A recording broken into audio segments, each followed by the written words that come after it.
चली आज एगो माता रानी के कथा सुनावतनी। कथा अच्छा लगे तो लाइक करें, चैनल के सब्सक्राइब करें। एक समय के बात है कि माता रानी के भक्त बहुत संकट में रहलन, तो माता रानी के पुकारत रहलन।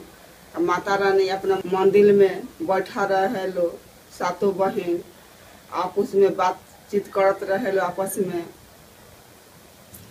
तो उनकर भक्त पुकारलन, बहुत संकट में रहलन। तो माता रानी कहलक लो कि सातों बहन राय कैलक लो कि चले के कि भक्त हमरा कि हमनी के पुकारत हवे। तो गैलक लो, तो बीच में तो दरियाव पड़ जात रहे। तब जाओ लो के बीच में दरियाव पड़ जात रहे तो वो पर देखलक लो कि मलाह नाव लेके खड़ा बारन। तो चाल कहलक लो, ए मलाह भाई हमने के तनी गंगा वो पार कर द। तो मलाह कहतरन कि टूटल तो नाव बा आ टूटल कतवार बा, कैसे में जाएम। तो माता रानी का कैली कि अपन आचरा फाड़ के नाव बना दहली आ नौसर उखाड़ के कतवार बना दहली।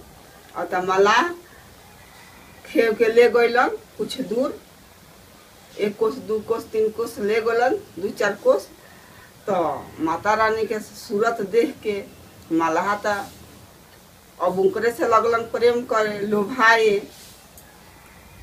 तो माता रानी का कहली कि ये मलाह ये मत जाना कि हम आम आदमी हैं, हम सातों माता रानी हैं। यही जो हमार सातों बहन बा हमरा संगे, तू हमरा संगे गलती मत कर।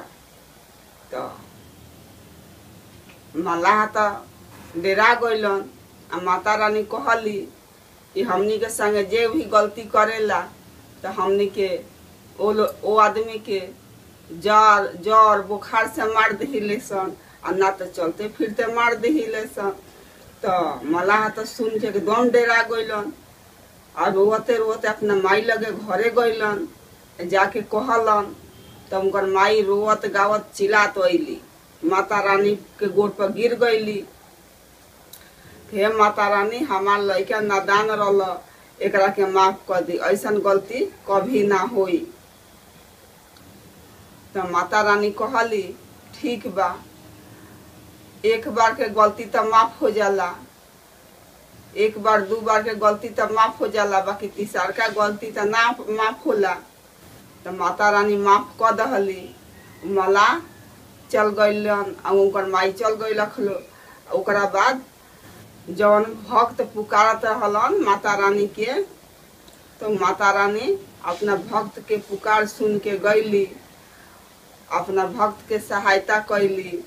और सहायता क के पूरा नगर घूमली, घूम के अइली। जेंगे माता रानी अपना भक्त के पुकार सुन के गइली, वही में सब भक्त के पुकार सुन के उनकर सहायता करस, उनका मंडक के जय जयकार करस। यही जा कथा समाप्त। कथा अच्छा लगे तो लाइक करें, चैनल के सब्सक्राइब करें।